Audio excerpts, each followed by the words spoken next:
बिस्मिल्लाहिर्रहमानिर्रहीम, अस्सलाम वालेकुम। मेरा नाम मोहम्मद महमूद है और आप देख रहे हैं राइड एंड शूट।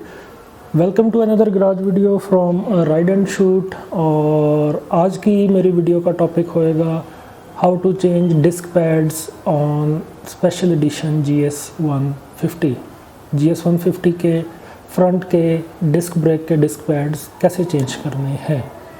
जी तो व्यूअर्स, अगर तो हम सिर्फ डिस्क पैड की चेंजिंग को लें तो it's a pretty straight forward task. Hardly 5 minute का काम है जो कि आप घर पे बहुत आसानी से कर सकते हैं और आपको किसी वर्कशॉप या सुजुकी स्पेशलिस्ट के पास जाने की ज़रूरत नहीं है। आपको सिर्फ और सिर्फ चाहिए 12 मिलीमीटर की सॉकेट और spanner, whatever is available to you. आपको चाहिए डिस्क पैड्स ऑफ कोर्स जो कि आप चेंज करना जा रहे हैं। मैं सुजुकी जेन्युइन के यूज़ कर रहा हूँ। इन पेंस की प्राइस लिस्टेड है 1109 रुपये 16 पैसे। मैंने ये परचेज़ किया 1145 के सुजुकी के शोरूम से। इनकी प्राइसेस रिवाइज़ हो गई हुई हैं, तो ये मुझको कॉस्ट हुए 1145 रुपये। हम इनको यूज़ करेंगे और साथ में मैं आपको बताऊंगा कि जेन्युइन के अलावा कोई दूसरे डिस्क पैड, स्पेसिफ़िकली मैं डिस्क पैड्स की एग्जांपल दूंगा कि आपने यूज़ क्यों नहीं करने हैं। Not that I am promoting Suzuki brand, but for the safety reasons मैं आपको बता रहा हूँ कि आपने जिन पैड्स में इस तरह की खामी हो जो कि मैं आपको आगे वीडियो में बताऊँगा, आपने यूज़ नहीं करनी फॉर योर ओन सेफ्टी। तो चलें अब कैलिपर को डिस्क पैड्स की चेंजिंग का प्रोसेस स्टार्ट करते हैं और हम क्लोज़अप में चलते हैं। जी तो व्यूअर्स, टू स्टार्ट विद सबसे पहले हमको ये वाला जो सा प्लास्टिक का मड फ्लैप है जो कि डिस्क पे जो सा है डस्ट एंड मड को गिरने से रोकता है, हमको इसको रिमूव करना है। Will simply use a Phillips head screwdriver. ये स्क्रू जो सा है हम अनमाउंट करेंगे और हमारा मड फ्लैप जो सा है वो उतर जाएगा। नेक्स्ट, इस कैप के पीछे this is the calliper mounting bolt, हमको ये अनस्क्रू करना है। This is the calliper assembly. ये कैलिपर की माउंटिंग ब्रैकेट के जो से माउंट बोल्ट्स हैं 1 और 2, ये आपके शॉक के बॉटम पे मौजूद होते हैं। कैलिपर की माउंटिंग ब्रैकेट जो सी है वो इटसेल्फ शॉक बॉटम पे इन स्क्रूज बोल्ट्स के साथ माउंटेड होती है। So we have to unscrew the calliper mounting bolt. That's a 12 millimeter bolt. So we'll open it.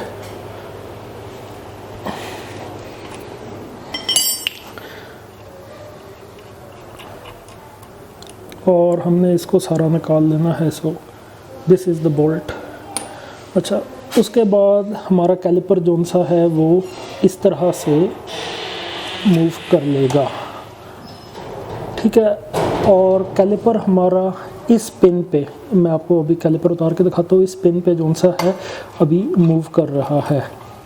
सो हम कुछ ऐसा करना चाहेंगे कि समहाउ हम कैलिपर को ऐसे उठाएं और उसके बाद हम स्ट्रेट इसको बाहर निकालेंगे तो हमारा कैलिपर बाहर आ जाएगा। सो इसको इस तरह से लटकाना नहीं है, समहाउ इसको कोशिश करें कि आप सपोर्ट दे दें। मैं आपको अभी दोबारा मैं दिखाता हूँ कि मैंने इसको कैसे सपोर्ट किया है बंजी कॉर्ड के साथ, लेकिन अभी मैं हुआ क्या है मैं आपको वो बता देता हूँ। जैसे कि हमने कैलिपर उतारा तो हमारा डिस्क पैड जो सा है वो जो कि इस पोजीशन में था वो नीचे गिरा था। तो जब आप कैलिपर उतारेंगे आपको इस तरफ का जो सा है डिस्क पैड आपको वो दिखेगा और आपको this is the slide pin, आपका कैलिपर इस पे स्लाइड करता है। सुजुकी में जो सा है सिंगल डिस्क पिस्टन ब्रेक मौजूद है और ज़्यादातर जो सा है सिंगल पिस्टन की डिस्क ब्रेकें वो फ्लोटिंग टाइप डिस्क कैलिपर पे होती हैं। ये GS150 का जो सा है डिस्क सिस्टम वो एक फ्लोटिंग डिस्क ब्रेक पे मुश्तमिल है। Now what is a floating calliper disc brake, मैं आपको वो बताता हूँ। ये जो सा है आप देख रहे हैं, दिस इज़ द पिस्टन। जब आप ब्रेक लीवर प्रेस करते हैं तो ये पिस्टन जो सा है बाहर को पुश होता है और इस डिस्क पैड पे जो सा इस साइड के डिस्क पैड है इस पे जो सा प्रेशर डालता है। तो अब बात कुछ इस तरह से है कि ये तो पैड पुश हो गया सरफेस के इस तरफ, सवाल ये पैदा होता है कि दूसरी साइड पे फिर डिस्क पैड क्यों है और वो दूसरी साइड से डिस्क को कैसे ग्रिप करता है। That's where floating mechanism comes in. This is the slide pin. Calliper इस स्लाइड पिन के ऊपर मौजूद होता है। अच्छा, आपने ऊपर से लीवर प्रेस किया, ये वाला पिस्टन बाहर निकला, इसने इस डिस्क पैड पे ज़ोर लगाया। अच्छा, अब it is mounted like this. ये वाले हुक्स जोन से हैं ये आपके रियर साइड पे जोन सा कैलिपर डिस्क पैड है उसके दूसरी तरफ जोन सा है रुके हुए हैं। अच्छा, अब आप जब ज़्यादा ज़ोर लगाते हैं तो पूरे का पूरा कैलिपर जोन सा है वो इस साइड को स्लाइड होता है इस पंप एक्शन से, जो कि इस कैलिपर के ऊपर पिस्टन ज़ोर डाल रहा है। इधर से ये ज़ोर डाल रहा है, इसके काउंटर एक्शन के तौर पे उधर से कैलिपर इधर को आ रहा है और बीच का ये जोन सा गैप है ये कम हो रहा है, लिहाजा इधर से इस डिस्क पैड पे प्रेशर पड़ रहा है, दूसरी तरफ से दूसरे डिस्क पैड पे प्रेशर पड़ रहा है और दोनों आपकी डिस्क को ग्रिप करते हैं। तो इस कैलिपर का जोन सा इस पिन के ऊपर यूं आगे पीछे मूव होना है जिसको हम फ्लोटिंग मैकेनिज्म बोलते हैं, उस वजह से this kind of brake is called floating point disc floating calliper disc break.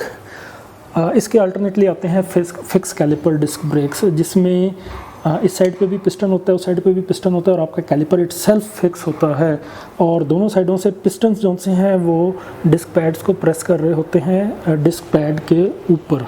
So these are the two major types of disc callipers जो कि डिस्क ब्रेक्स में आते हैं।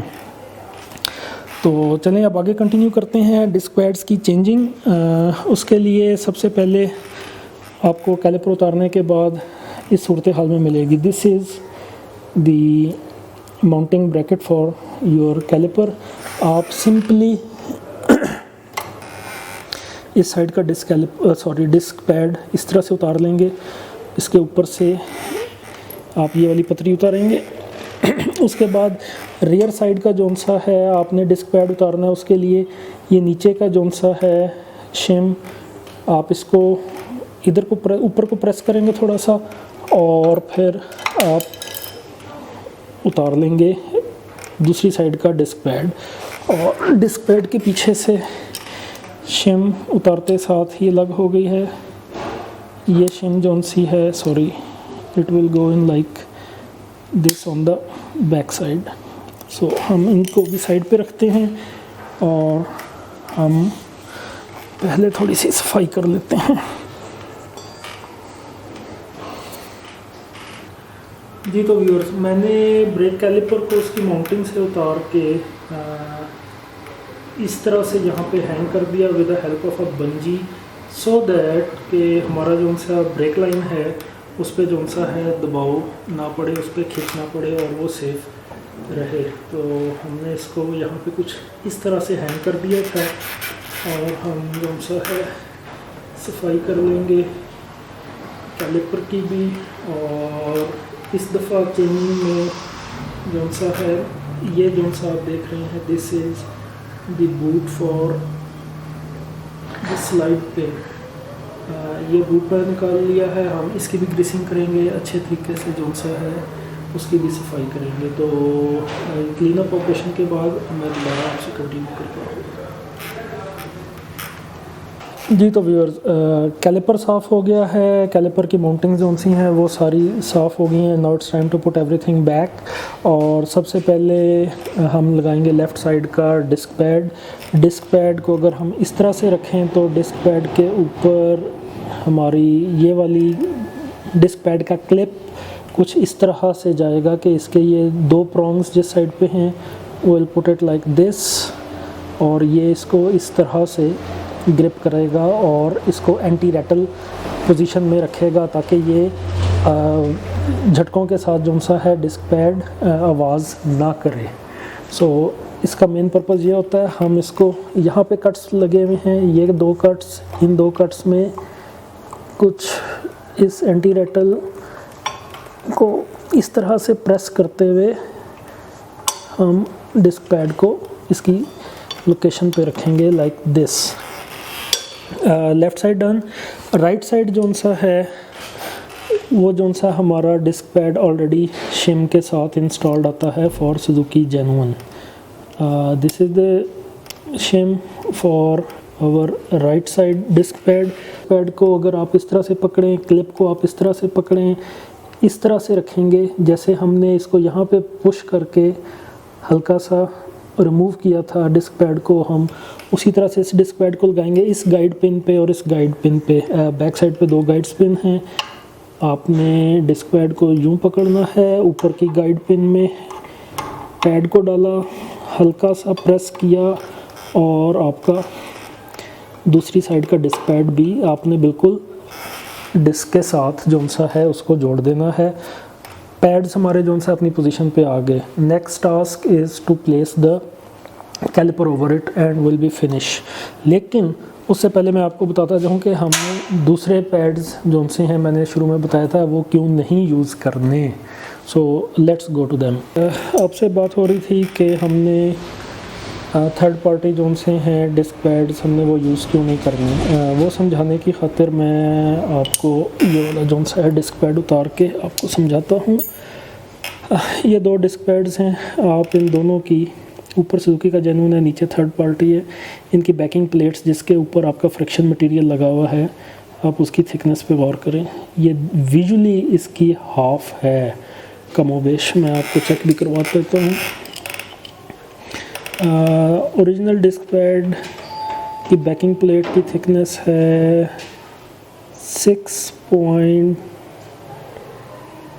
6.60 मिलीमीटर्स और थर्ड पार्टी जो सा है उसकी है 4 पॉइंट समथिंग। तो तकरीबन 2 मिलीमीटर का फ़र्क है। 2 मिलीमीटर का फ़र्क ट्रांसलेट कैसे होता है मैं आपको बताता हूँ। अगर तो आप इसके ऊपर जो सा है पैड का क्लिप रखें जिसका काम है कि इसको रैटलिंग से बचाना, तो वो बिल्कुल भी इसके ऊपर लूज़ है। ओरिजिनल के ऊपर अगर आप रखते हैं तो वो उसके ऊपर रुक जाता है, उसको अच्छे तरीके से ग्रिप कर लेता है। एज अ रिज़ल्ट अगर तो आप ये वाले डिस्क पैड यूज़ करते हैं जिनकी बैकिंग प्लेट्स थिन हैं, और similar is the case with the other side, बल्कि ये भी मेजर कर लेते हैं, it is also easy. This is 3.50 और no this is exactly 3 millimetres and this is 2.40 millimetres. तो तकरीबन हाफ मिलीमीटर ये भी थिन है। होएगा क्या, एक तो ये आपके जो से जिस वक्त आप नॉर्मल चल रहे होंगे, ब्रेक प्रेस नहीं की होगी, तो आपके डिस्क पैड जो से हैं अगर तो इनके साथ यूज़ कर रहे हैं तो वो रैटल करेंगे, आवाज़ करेंगे और बहुत अनोइंग होती है। एंड एट वर्स्ट आपकी जो सी ये ब्रैकेट क्या कहते हैं इसको, क्लिप है, ये क्लिप लूज़ होने की वजह से अपनी पोजीशन से निकल सकता है, डिस्क के बीच में जाके फंस सकता है। Potentially that can be hazardous for your life as well, कि आपकी डिस्क अगर ये लूज़ होकर बीच में फंस गई आपकी डिस्क के, आपका व्हील जाम हो सकता है और you can be in a pretty awful situation. So always use good spare parts. मैं ये नहीं कहता कि जेन्युइन करें, जेन्युइन से अच्छे परफॉर्मेंस स्पेयर पार्ट्स अवेलेबल होते हैं, लेकिन आप उनको सिर्फ वो स्पेयर पार्ट्स यूज़ करें जो किसी स्टैंडर्ड पे बने हुए हों। ये आपके लिए ज़रूरी है, आपकी लाइफ के लिए ज़रूरी है। So avoid getting cheap spare parts for your bike and specially for your brakes. Next and final step to put everything back, हमको चाहिए होगी एक सिंथेटिक ग्रीस। ये स्पेशल ग्रीसेस होती हैं जो कि वाटर रेजिस्टेंट होती हैं, ब्रेक्स के लिए यूज़ होती हैं, पानी का इन पर असर नहीं होता and they last a long period. अलग से भी मिल जाती हैं, महंगी होती हैं। मैं सिंपली अपनी वर्कशॉप पे गया जहाँ पे मैं गाड़ी का काम करवाता हूँ, मैंने जाके बोला भाईजान मुझको फ़लाँ चीज़ दीजिए। तो ये हर जो से हैं ब्रेक पैड्स गाड़ियों के उनके साथ आती है। So he has to have a spare one, तो I got it in free, easily available. आप किसी वर्कशॉप पे जाके आप ले सकते हैं। आपने करना क्या है, आपने ग्रीस ओपन करनी है और स्लाइड पिन के ऊपर आपने ये ग्रीस लगानी है। हाथ साफ होने चाहिए। आपने स्लाइड पिन को ग्रीस करना है। स्लाइड पिन आपकी ग्रीस हो गई। उसके बाद this is your slide pin का बुश। स्लाइड पिन बुशिंग को जो सा आपने ग्रीस करना है। ग्रीस करने के बाद आपने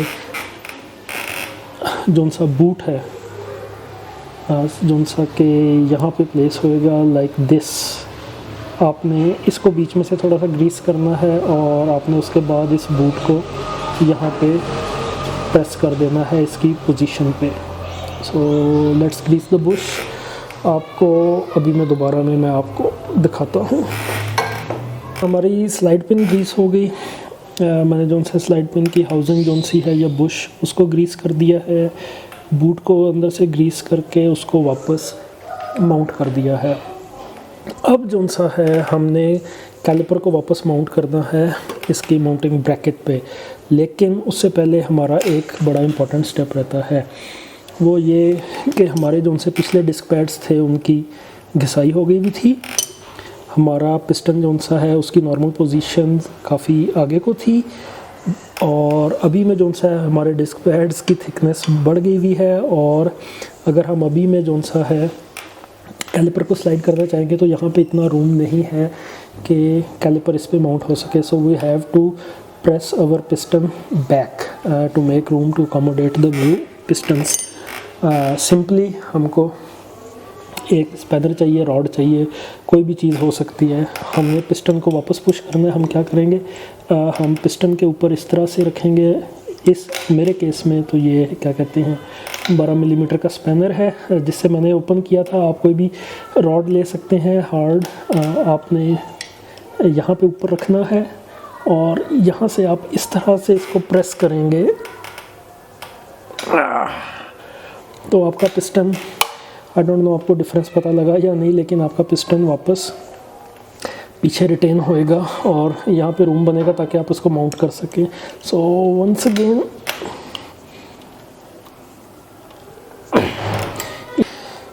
पिस्टन पीछे पुश हो चुका हुआ है। नाउ ऑल लेफ्ट इज के हम इसको माउंटिंग पिन से माउंट करना स्टार्ट करें लाइक दिस। और पैड्स अपनी जगह पे हैं, सिर्फ हमने अब कैलिपर को मेकिंग श्योर के पिन ठीक बैठ गई है। Yes and that's it. और फाइनल टास्क जो सा है कैलिपर का माउंटिंग बोल्ट हमने वो लगाना है और हमारे डिस्क पैड्स की चेंजिंग कंप्लीट हो गई है। So just to make sure calliper freely slide कर रहा है। यस ये कर रहा है, लेकिन आप इसको यहाँ पे कस दें, आपका डिस्क पैड की चेंजिंग कंप्लीट हो गई है। मैं जो सा हूँ कैलिपर का जो सा माउंटिंग बोल्ट है इसको अच्छे से पहले साफ़ कर लें और उसके बाद मैं इस पे यूज़ करूँगा थ्रेड लॉकर। ब्लू कलर के जितने भी थ्रेड लॉकर हैं वो मीडियम इंटेंसिटी के थ्रेड लॉकर्स होते हैं और थ्रेड्स को लॉक कर देते हैं, बोल्ट्स को। और ब्लू वालों में खासियत ये होती है थ्रेड लॉकर्स में कि वो ब्रूट मैकेनिकल फोर्स के साथ ब्रेक हो जाते हैं, जो कि रेड वाले जो उनसे मोर कॉमनली मिलते हैं थ्रेड लॉकर्स, वो जब तक आप उन पर हीट अप्लाई नहीं करेंगे वो आपका थ्रेड जो सा है रिलीज़ नहीं करेंगे। So blue one is the way to go. हम इसको मिक्स कर लेंगे और मिक्स करने के बाद हमने सिर्फ थ्रेड के एंड पे बिल्कुल बस इतना सा जो सा है हमने 1-2 ड्रॉप्स वो थ्रेड लॉकर के अप्लाई करने हैं और there goes over bracket mounting bolt. So the bolt is secure. हम इसको 12 mm के स्पैनर के साथ टाइट कर देंगे। ब्रेक को अप्लाई करके देखेंगे। Yes it seems good and up goes the dust cap, and it's all done. This was a complete procedure to change the disc pads on Suzuki Special Edition GS 150. And just don't forget to put back the dust cover back, and it will simply take a screw and here we go, all done. जी तो viewers, this was all about changing the disc pads on Suzuki GS special edition. मैं उम्मीद करता हूँ कि video आपको informative लगी होगी, और आप अगर तो किसी किस्म के डाउट में थे कि यह काम मुश्किल है या जाके करवाने वाला है मैकेनिक के पास, सो होपफुली नेक्स्ट टाइम जो सा है आप इसको खुद घर पे ट्राई करेंगे। अभी के लिए इतना ही। Do like the video, share the video, channel को सपोर्ट कीजिए। आपको सब्सक्राइब का बटन दिख रहा है, साथ में आप चैनल को सब्सक्राइब कीजिए। अभी में मुझे इजाज़त दीजिए। राइड एंड शूट से it's Mahmood signing out. Take care, अल्लाह हाफिज़।